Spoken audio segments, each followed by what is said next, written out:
Welcome to Almas Jacob live. मैं हूं अल्मास जैकब और आप देख रहे हैं why Iran has not attacked Israel.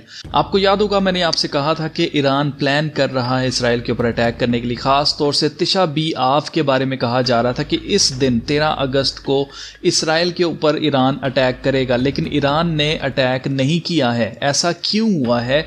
उसकी मल्टीपल रीजंस है। पहली रीज़न तो यह है कि ईरान के अंदर अभी रिसेंटली रिजीम चेंज हुई है। आपको पता ही है कि ईरान के साबका सदर जो हैं वो हेलीकॉप्टर क्रैश में मारे जाते हैं और साथ ही उनका फॉरेन मिनिस्टर जो है वो भी मारा जाता है। और उसके बाद फिर आपको पता है एक नया प्रेसिडेंट आता है और इस वक्त ईरान के अपने अंदर जो है वो पॉलिटिकली अगर हम देखें तो ये स्टेबल नहीं है।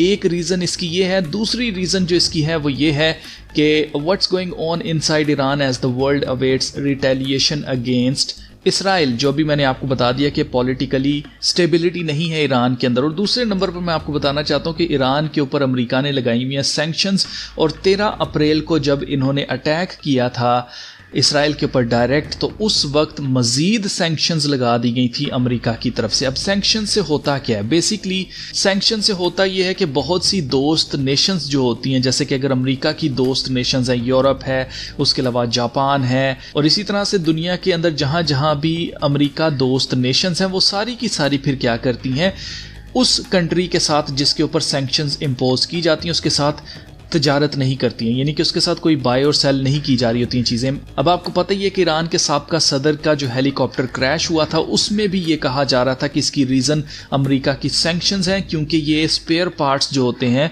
वो खरीद नहीं पा रहे थे एविएशन के। और सिर्फ कोई हेलीकॉप्टर्स के ही पार्ट नहीं है जो कि अमेरिका से ये इंपोर्ट करवाते थे, उसके अलावा और भी बहुत सारी चीज़ें हैं जो कि अमेरिका से, यूरोप से ये लोग अपने निज़ाम को चलाने के लिए जो है वो काफ़ी सारी चीज़ें इंपोर्ट करते थे।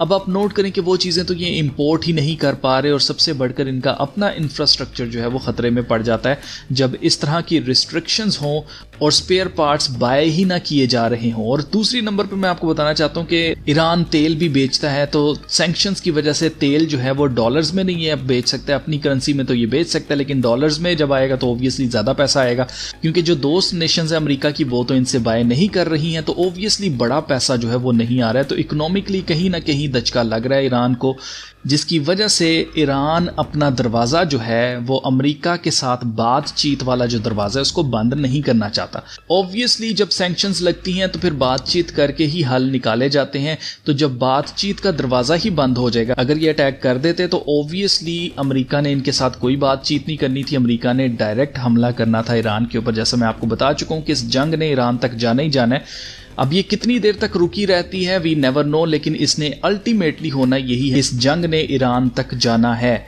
उसकी रीज़न मैं आपको बता चुका हूँ बार बार के न्यू मिडल ईस्ट का जो मैप इन्होंने पेश किया था यूएन के अंदर, ख़ास तौर से नेतन्याहू ने, उसके अंदर साफ साफ डिज़ाइन बताया गया था कि कौन कौन सी नेशंस इनके पास हैं, कौन कौन सी नेशंस इनके साथ हैं और कौन सी नेशंस अभी तक इनके साथ नहीं है। और सबसे बड़ा ख़तरा ये ईरान को बता रहे हैं, क्योंकि ये प्रॉक्सी वॉर करते हैं। अब इसकी एक और रीज़न मैं आपको बता दूं, वो ये है कि पेट्रोलियम की जो प्रोडक्ट्स होती हैं, जो पेट्रोकेमिकल्स हैं, वो भी इंपोर्ट किए जाते थे, तभी ये पेट्रोल बनाकर बेच सकते हैं। इसलिए ईरान अफोर्ड नहीं कर सकता है कि अमेरिका के साथ वो बातचीत का दरवाज़ा बंद कर ले। अब इसकी एक और बड़ी रीज़न ज़रा समझ लें। इसकी एक और बड़ी रीज़न ये है कि अमेरिका के जो स्टेट सेक्रेटरी हैं ब्लिंकन, उन्होंने कहा कि सीज फायर टॉक्स जो है may be last chance to free captives from Gaza. तो जनाब इस वक्त बात की जा रही है गज़ा के अंदर ट्रूस की, इस वक्त बात की जा रही है गज़ा के अंदर सीज फायर करने की, यानी कि वहाँ पर जंग रोक दी जाए। और नेतन्याहू जो है वो बिल्कुल भी इसको एक्सेप्ट नहीं कर रहे हैं। अभी रिसेंट न्यूज़ ये आई है कि शायद उन्होंने एक्सेप्ट कर लिया, लेकिन अभी तक ये क्लियर नहीं हुआ है कि क्या उन्होंने एक्सेप्ट किया है कि नहीं किया, क्योंकि इस न्यूज़ के मुताबिक US Gaza ceasefire plan rebuffed by Hamas as Netanyahu rejects permanent truce. Hamas का कहना है कि हम आपके जो कैदी हैं हम आपको वापस कर देंगे, लेकिन हमारी डिमांड ये है कि मुकम्मल ट्रूस हो, यानी कि मुकम्मल तौर पर जंग बंदी होनी चाहिए। अगर ये मुकम्मल तौर पर जंग बंदी करेंगे तभी हम इनके तमाम के तमाम जो होस्टेजेस हैं इनको वापस कर देंगे। लेकिन नेतन्याहू ने ऐसा हरगिज़ एक्सेप्ट नहीं किया है। नेतन्याहू का कहना है कि वो हमास को बिल्कुल ख़त्म करके फिर ही इस जंग का एंड करेंगे। अब इस न्यूज के मुताबिक Israel has agreed to bridging proposal for cease fire deal says US.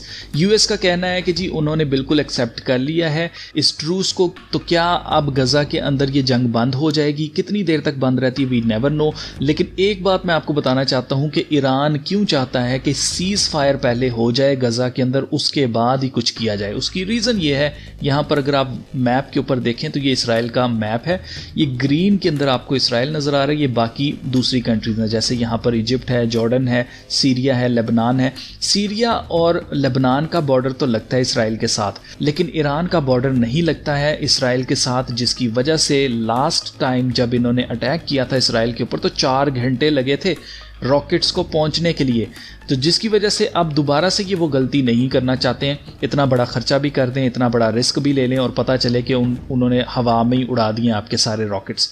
तो इस वजह से ये चाहते हैं कि गजा ये जो जगह है ना, इसके अंदर सीज फायर हो जाए, क्योंकि ये नज़दीकी तरीन एरिया है इसराइल को टारगेट करने के लिए स्ट्रेटेजिकली।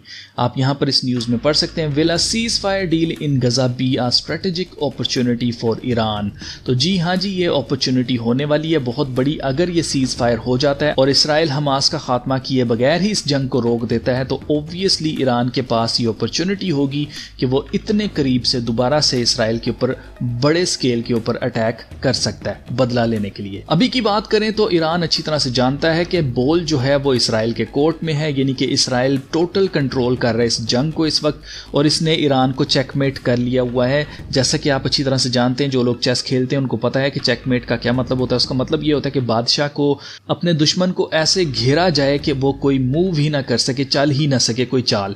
तो जिसकी वजह से ईरान अच्छी तरह से जानता है कि वो चेकमेट हो चुका है। अगर वो अटैक करता है इसराइल के ऊपर तब भी वो फंसता है, अगर वो अटैक नहीं करता है तब भी वो फंसता है। उसकी रीजन ये है कि अगर वो अटैक करते हैं तो अमेरिका डायरेक्ट हमला करेगा, अगर वो अटैक नहीं करता है तो इसराइल उसी तरह से इनके टॉप के लीडर्स को टारगेट किलिंग करके मारता रहेगा।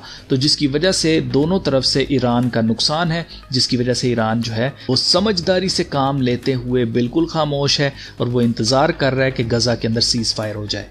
अब अजीज़ो खुदा के कलाम में लिखा हुआ है, but as for you ye thought evil against me but God meant it unto good to bring to pass as it is this day to save much people alive. तो जीजो मैंने आपसे कहा था कि शायद तिशा बी आफ के ऊपर, अगर आप मेरी वो वीडियो दोबारा से देखेंगे तो आप समझ जाएंगे कि उसके अंदर मैंने क्या बोला था। उसमें मैंने यही कहा था कि ये लोग प्लान कर रहे हैं तिशा बी आफ के ऊपर अटैक करने के लिए। तो अगर ये अटैक करते हैं, मैंने अगर का वर्ड इसलिए इस्तेमाल किया था क्योंकि हमें नहीं पता, कोई भी फ्यूचर नहीं जानता है। तो उस वीडियो के नीचे काफी लोगों ने कमेंट करके लिखा कि भाई तुम झूठ बोलते हो, तुम गलत बताते हो, ऐसा तो कुछ नहीं हुआ, उन्होंने अटैक किया ही नहीं। तो मुझे उन लोगों के ऊपर तरस आ रहा था कि बेसिकली इन लोगों की सेंस बिल्कुल मरी हुई है, मैंने बात क्या की है और ये बात क्या कर रहे हैं। और दूसरे नंबर पर आप नोट करें कि खुदा ने जब लोगों को बचाना होता है ना, तो खुदा दिलों को नरम करता है, खुदा दिलों को फेर देता है, सोचों को बदल देता है। तो खुदा का मकसद किसी की हलाकत नहीं है जीजो, वो सबको बचाना चाहता है, वो सबको सेकंड चांस देना चाहता है, जिसकी वजह से खुदा कई बार कुछ बड़े वाकयात होने से रोक देता है। मैं अब एक चीज़ आपको क्लियर कर दूं कि ईरान के अंदर जो अवाम है, मेजॉरिटी जो है वो नहीं चाहती है कि इसराइल के साथ जंग हो। हाँ, कुछ परसेंट है लोगों की जो कि स्टेट के साथ हैं, जो कि ईरान की स्टेट चाहती है अटैक करना इसराइल के ऊपर, वो भी चाहते हैं कि इसराइल को जो है वो मज़ा चखाया जाए, उसको सफ़े हस्ती से मिटा दिया जाए। लेकिन मेजॉरिटी जो ईरान की अवाम है वो बिल्कुल भी नहीं चाहती है कि जंग हो और किसी का भी नुकसान हो, वो नहीं चाहती है, जिसकी वजह से खुदा दुआओं को सुनता है। अगर आप अपने ऊपर इस चीज़ को, इस सिचुएशन को लेकर देखें, अगर पाकिस्तान की बात होती है, अगर इंडिया की बात होती कि इंडिया के ऊपर हमला होने वाला है, इसराइल हमला करने वाला है, अमेरिका हमला करने वाला है, तो मुझे यकीन है कि आप भी दिन रात दुआएं कर रहे होते कि खुदा करे कि किसी तरह से ये जंग ना हो। तो इसी तरह से ईरान के लोग जो हैं इस वक्त दुआ कर रहे हैं। खुदा सबको बचाना चाहता है, खुदा किसी की हलाकत नहीं चाहता है। तो जिसकी वजह से आप खुश हुआ करें, अगर ऐसा वाकया जो होने वाला होता है नहीं होता है तो आप खुश हुआ करें, क्योंकि खुदा इंटरवीन करता है।